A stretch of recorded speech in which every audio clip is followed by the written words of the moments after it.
Meus amados irmãos e irmãs, seminarista Bernardo, querido povo de Deus, muitos são os pontos que poderíamos trazer nesta nossa meditação, mas o primeiro, a Escritura diz que quando Jesus pregava, todos tinham os olhos fixos nele. O sacerdote, neste momento, faz as vezes de nosso Senhor Jesus Cristo. Por isso que toda distração deve ser enunciada neste momento para que possamos colher os frutos desta santa liturgia. Nós vivemos em tempos maus, tempos difíceis. E se nós não tivermos a missa como esse encontro próprio com Deus, nós não resistiremos.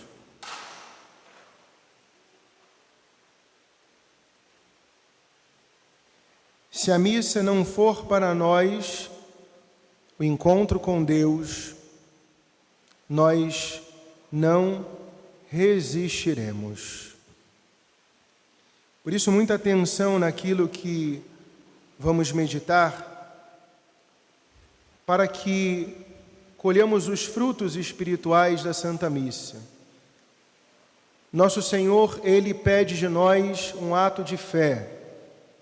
E como sabemos, diz o apóstolo, a fé, ela vem pela pregação. Primeiro nós ouvimos, depois nós fazemos o nosso ato de fé.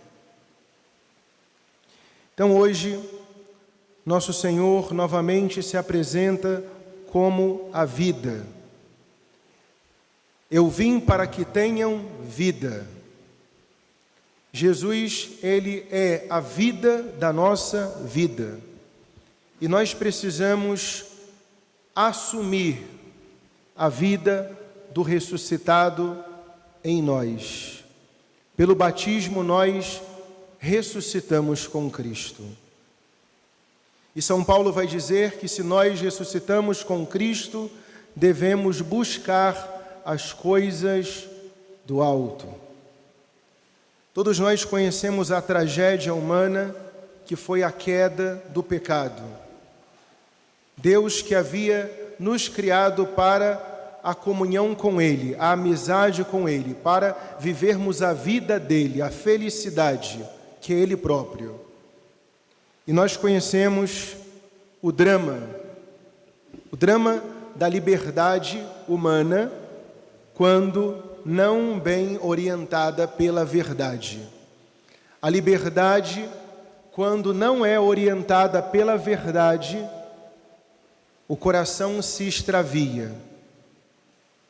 Então, meus amados, nós precisamos pedir ao Senhor que nos visite com a luz da sua verdade, que Ele revele a sua face e assim atraia a nossa atenção, o nosso coração. Então, o homem e a mulher, no princípio, que foram criados para a comunhão com Deus, foram criados com a mesma finalidade pela qual nós fomos criados. Homem e mulher criados para conhecer a Deus, amar a Deus e servir a Deus. Nós fomos criados para... Vamos lá, meu povo, vamos participar. Desperta tu que dormes. Nós fomos criados para conhecer a Deus. Aqui o padre está trazendo aquilo que é mais basilar da nossa catequese. Eu fico até constrangido de recordar esses pontos na frente dos nossos catequistas. Né, dona Ilma? Dona Ilma que é catequista dos catequistas, né?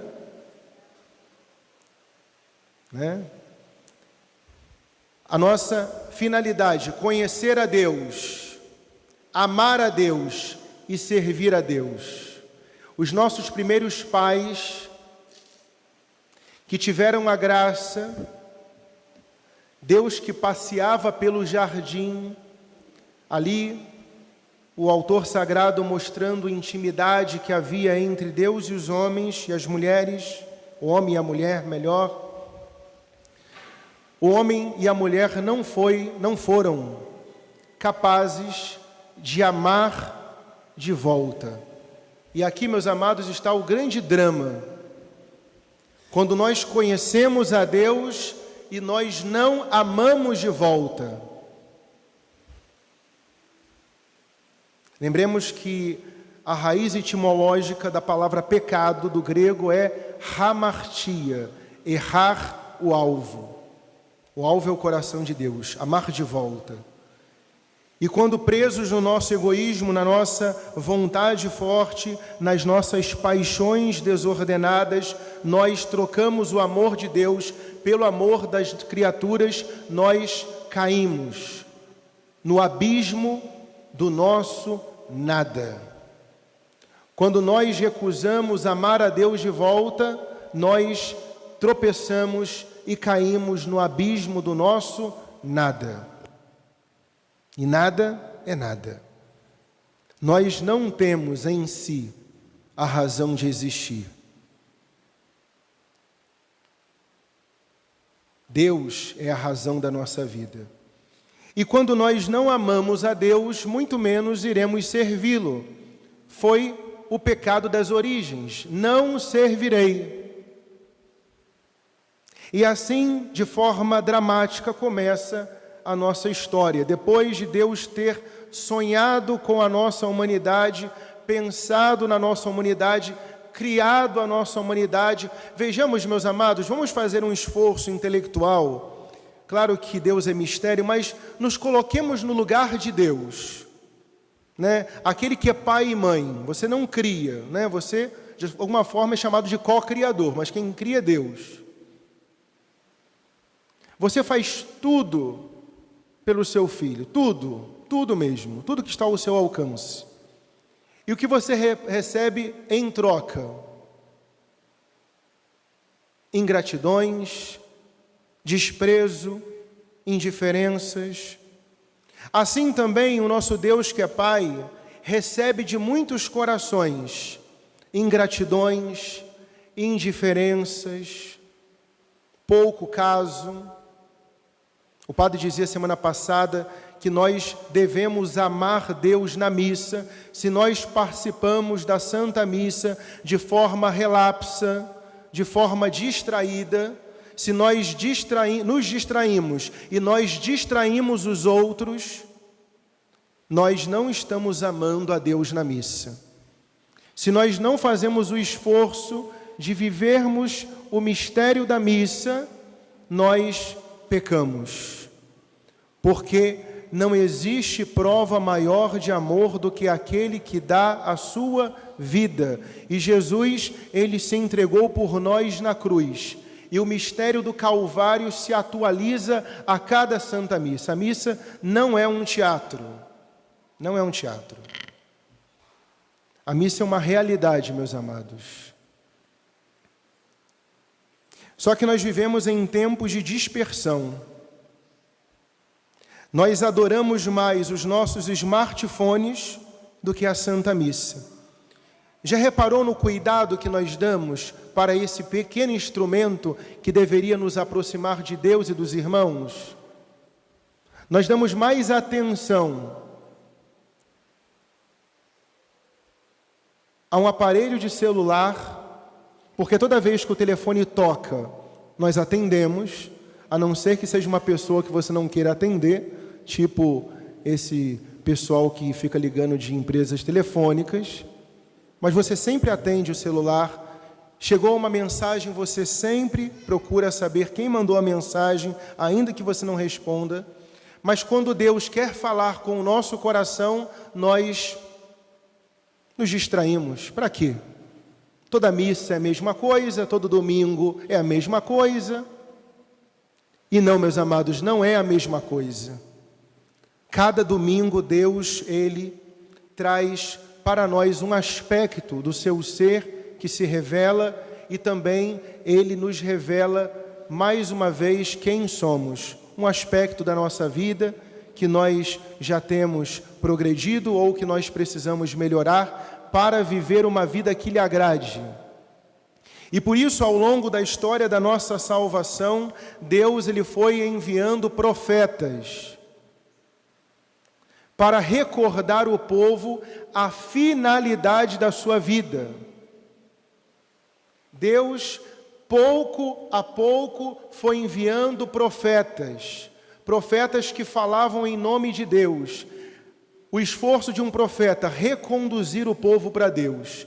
E hoje nós vemos na primeira leitura o profeta Ezequiel. No capítulo 37, nós ouvimos hoje, mas no capítulo anterior, o 36, existe uma passagem emblemática da Escritura, que é aquela visão que Ezequiel teve. Lembremos que o povo estava no exílio da Babilônia, longe da Terra Santa. O povo sofria, longe do templo, longe da Terra Santa, e de certa maneira, apartados da presença de Deus, porque eles foram para o exílio por conta de sua infidelidade a Deus. E Deus suscita profetas no exílio para restaurar a esperança da salvação para aquele povo. Assim como a cada Santa Missa, Deus quer restaurar a esperança da nossa salvação. E naquela visão, Ezequiel ele vê um vale repleto de ossos secos, como um grande cemitério a céu aberto, e ali vários cadáveres, ali somente os ossos, né? Nem podemos dizer cadáveres, né? Não tem corpos em decomposição, somente os restos mortais, melhor, os restos mortais de muitos, centenas de milhares. E diante daquela visão, o Senhor diz ao profeta Ezequiel: profetiza. E o profeta que fala em nome do Senhor, ele começa ali a realizar a obra de Deus. Ele começa a profetizar. E misteriosamente, à medida que o profeta começa a anunciar a verdade de Deus, interessante, né? Ossos secos, e ali ele lança uma palavra que vem de Deus. Lembremos que o mundo foi criado pela palavra, faça-se. E o profeta que fala em nome de Deus começa a profetizar, e aqueles ossos secos começam misteriosamente a serem revestidos de carne, de músculos.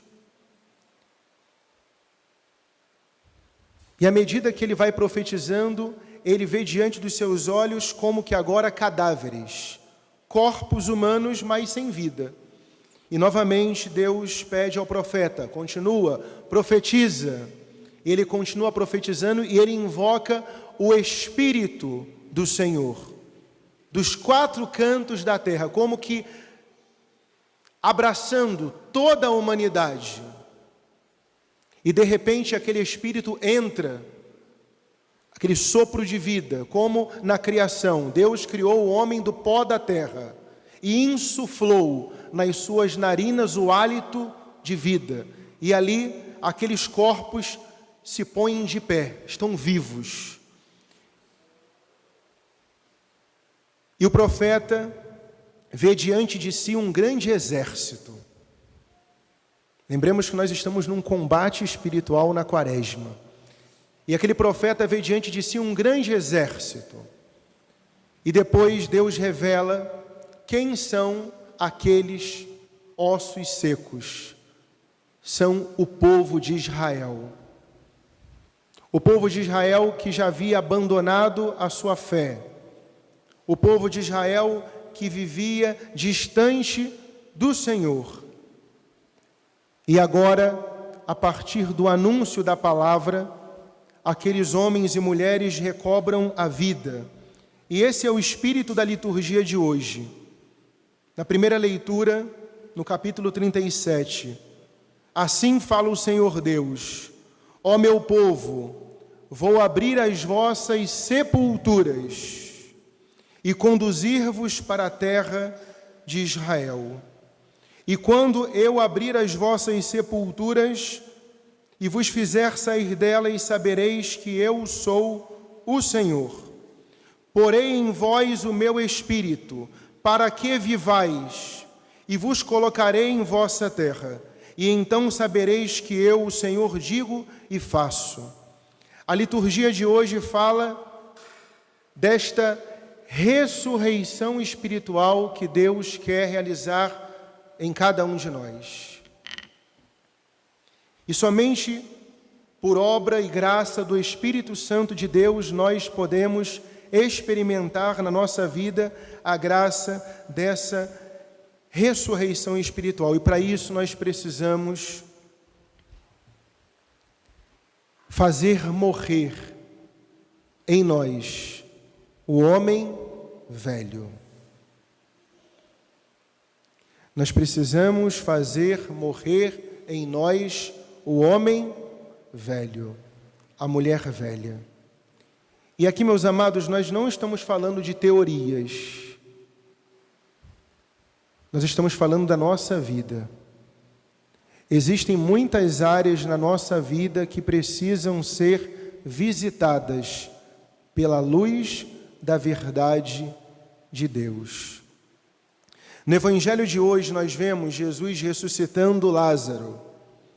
Santo Agostinho, meditando sobre as ressurreições que Jesus realizou, Jesus que ressuscitou a filha de Lázaro, aquela menina com 12 anos de idade, Jesus que ressuscitou o filho da viúva de Naim, e Jesus que ressuscitou Lázaro, Santo Agostinho vai trazer uma abordagem espiritual, mostrando que Deus, na pessoa de Jesus, quando realiza tal milagre, Ele quer revelar algo muito mais profundo do que apenas ressuscitar aqueles mortos.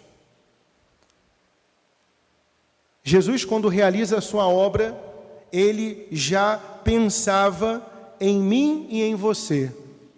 Quando Jesus ressuscitou aquela menina, filha de Jairo, Ele já pensava em nós. Quando Jesus ressuscitou o filho da viúva de Naim, também pensava em nós. E quando ressuscitou Lázaro, também pensava em nós. E Santo Agostinho, meditando sobre esta realidade, falando sobre a realidade do pecado, porque estamos mortos pelo pecado, o pecado gera morte. O salário, a paga do pecado é a morte. Então, quando nós morremos pelo pecado, somente Jesus pode nos ressuscitar. Então, Jesus falando da primeira ressurreição, da filha de Jairo. Aquela menina, ela está sendo velada em casa. São os nossos pecados interiores, que ninguém conhece. São aqueles pecados que nós temos vergonha até de confessar para os nossos confessores. E triste daqueles que na confissão escondem o pecado, invalidam a confissão, ainda que tenham confessado outros pecados. E Jesus veio para trazer vida. Assim como Ele ressuscitou aquela menina que estava sendo velada em casa, assim também Jesus quer ressuscitar-nos desses pecados íntimos que ninguém conhece. Quando nós fechamos a porta dos nossos quartos, quando nós fechamos as portas das nossas casas, quando estamos em lugares que não existem cristãos para nos censurarem, quando vamos para outros lugares, viajamos e lá não conhecemos ninguém, esses pecados interiores, pecados do pensamento, pecados que nós vamos consentindo, esses pecados Jesus quer fazer morrer para que a vida nova aconteça em nós. Depois nós vemos Jesus ressuscitando o filho da viúva de Naim. ali já vemos um cortejo fúnebre.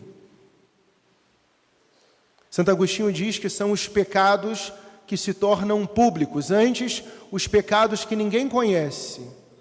Agora, os pecados que os homens conhecem. São os nossos pecados públicos. E para estes também, Jesus quer trazer a vida a esses corações. E por fim, a ressurreição de Lázaro. Lázaro já estava sepultado. Santo Agostinho vai dizer que são aqueles que estão sepultados no pecado. São aqueles que não pecam mais por fraqueza, mas já fizeram do pecado um projeto de vida. Mas para esses também, por isso a esperança, Jesus também quer dizer: Lázaro, vem para fora. Desatai-o e deixai-o caminhar. O pecado, meus amados, nos escraviza. O pecado, ele nos acorrenta. O pecado, ele nos amarra. E tristes são aqueles que querem continuar amarrados no pecado. Não conseguem caminhar. Padre, eu não sei o que acontece, a minha vida parece que ela não caminha. Por que será? Como atrair as bênçãos do Senhor para a nossa vida se nós queremos continuar amarrados ao pecado? Como caminhar? Como caminhar? Então, meus amados, hoje a liturgia, ela quer abrir os nossos corações. Terminamos com a segunda leitura.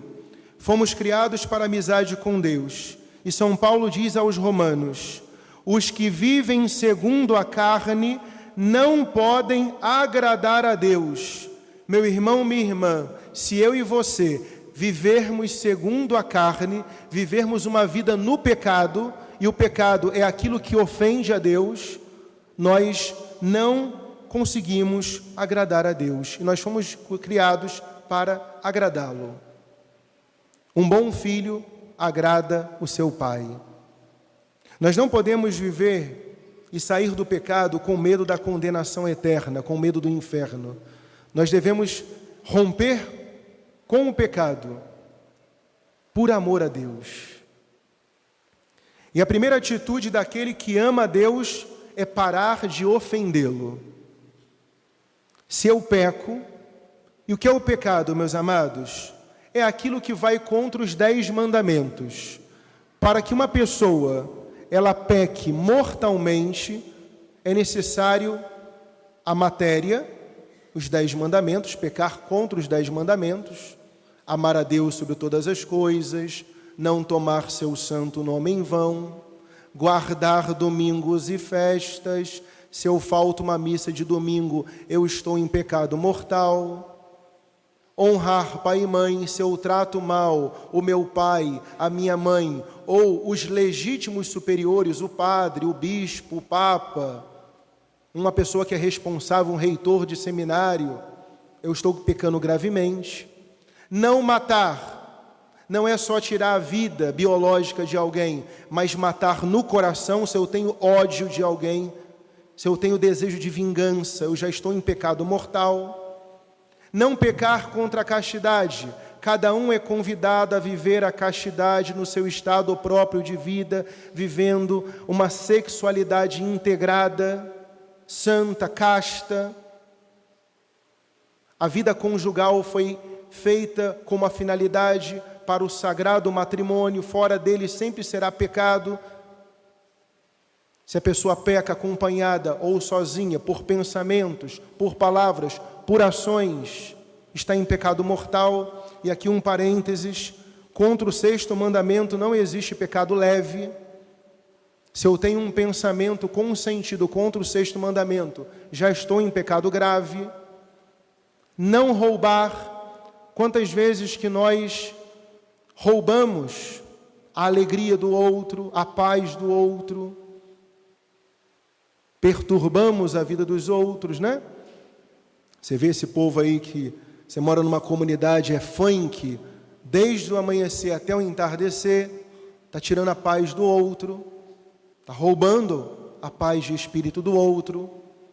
Quando você vai no mercado e recebe um troco a mais e você fica com esse troco, você está roubando, porque não pense que o dono do mercado ou qualquer empresa vai arcar com essa responsabilidade, é quem está no caixa, que vai ter que pagar do seu próprio bolso. Então você roubou.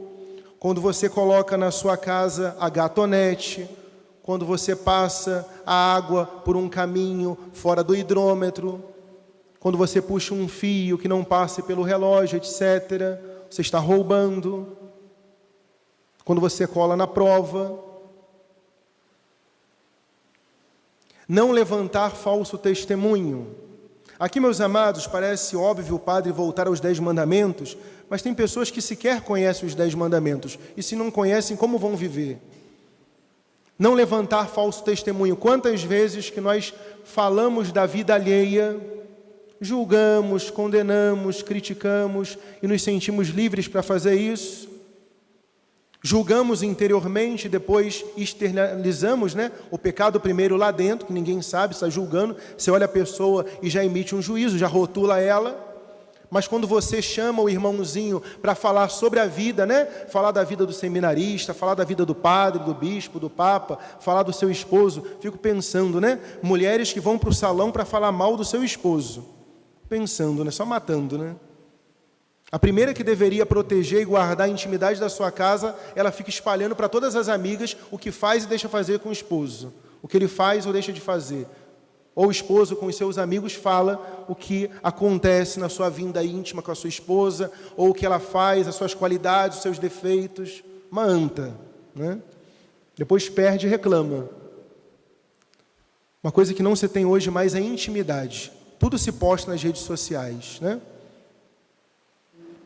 Mulheres casadas, me permitam a dureza das palavras, Mulheres casadas ou que têm noivo, namorado, que postam fotos na internet como se fossem garotas de programa oferecendo um produto. A intimidade hoje não existe mais. É um pecado grave. Você não só peca pela imodéstia, como você leva outras pessoas ao pecado. Isso é muito sério. Não levantar falso testemunho, fofocas, maledicências, juízo temerário.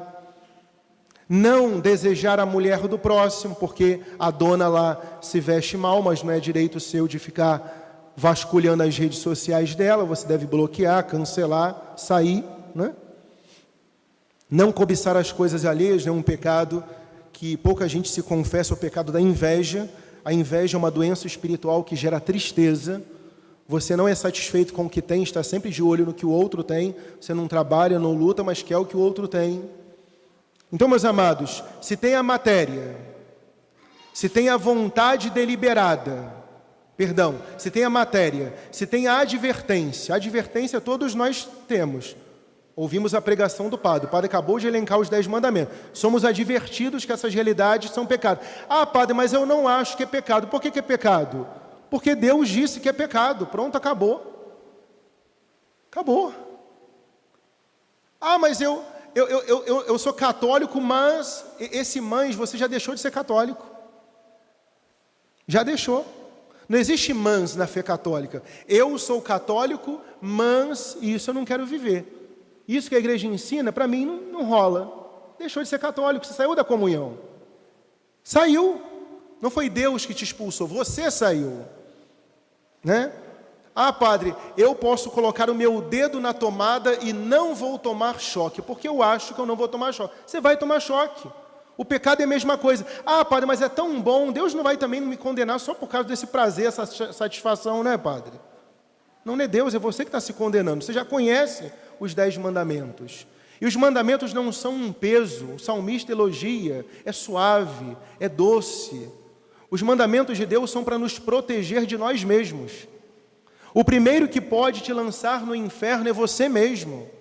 Então os mandamentos, eles vêm para nos guardar, para nos proteger, para que nós não venhamos a nos machucar, cair, tropeçar, nos ferir, cair no abismo do nosso nada. Então eu sei, é matéria, eu sei que é errado, e livremente eu faço, estou em pecado mortal. São esses o que São Paulo está dizendo que vivem segundo a carne. E quem vive segundo a carne não pode agradar a Deus. Vós não viveis segundo a carne, mas segundo o Espírito. Depois, meus amados, dever de casa. Meditem, leiam Gálatas capítulo 5, onde São Paulo vai falar quais são as obras da carne e as obras do Espírito. São Paulo, em muitos momentos, ele vai falar quais são as obras da carne e as obras do Espírito. Fornicação, adultério, homossexualismo. E aqui eu não estou falando para condenar. A igreja deve ver uma pastoral e ajudar essas pessoas a integrarem a sua sexualidade de forma ordenada, a viverem a castidade. São Paulo, no capítulo 1 de Romanos, ele vai dizer: os homens, entregues às suas paixões, deixaram a relação natural com as mulheres e arderam de desejo por outros homens e se entregaram. E o pior, o texto diz que Deus entregou esses homens à sua própria sorte. Deus criou o homem para a mulher e a mulher para o homem. A igreja não é homofóbica, mas uma relação entre um homem e outro homem é pecaminosa. Uma relação entre uma mulher e uma mulher é pecaminosa. Uma relação entre um casal de namorados é pecaminoso. Entre um casal de noivos é pecaminoso, porque a união sexual foi criada por Deus com uma finalidade e só esta: para o santo matrimônio e só. Fora disso, sempre será pecado. É a fé da igreja. Eu acredito nisso tudo, padre. Mas, a igreja sempre pregou e sempre vai pregar a favor da vida. Portanto, contraceptivos, a relação interrompida, o uso de preservativo, o uso de contraceptivos, seja ele em quais forem, remédio, DIU, e DIU é pior ainda, porque o DIU é abortivo, e muitos anticoncepcionais também o são. A igreja apresenta os métodos naturais, mas a gente quer conhecer? A gente quer pagar o preço pelo amor? A gente quer viver o sacrifício? Não, faz uma ligadura, faz uma vasectomia, toma anticoncepcional, é melhor. Os médicos, meus amados, não vão passar o que a fé católica ensina. No Jornal Nacional não vai ensinar a doutrina católica. As novelas da Globo não vão ensinar a doutrina católica. Mas a fé da igreja é essa. Requer sacrifício, requer renúncia, se eu quero viver a vontade de Deus, senão eu estou em pecado. Existe uma moralidade para a vida conjugal.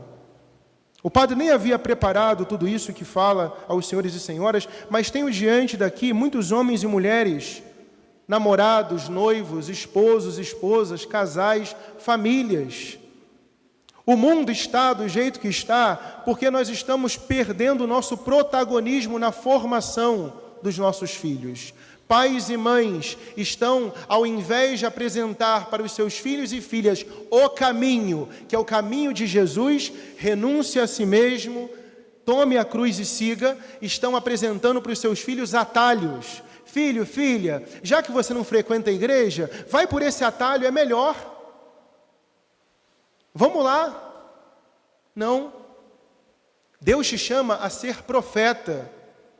Para esses ossos secos que estão aí fora, Deus fala para mim e para você: profetiza. Tenha coragem. Profetiza para o seu filho, para a sua filha. Fala a verdade para ele, para que ele possa sair da morte e agora, desatado, possa caminhar para a vida. Porque muitos dos nossos estão lá fora perdidos? Porque muitos católicos batizados já não profetizam mais.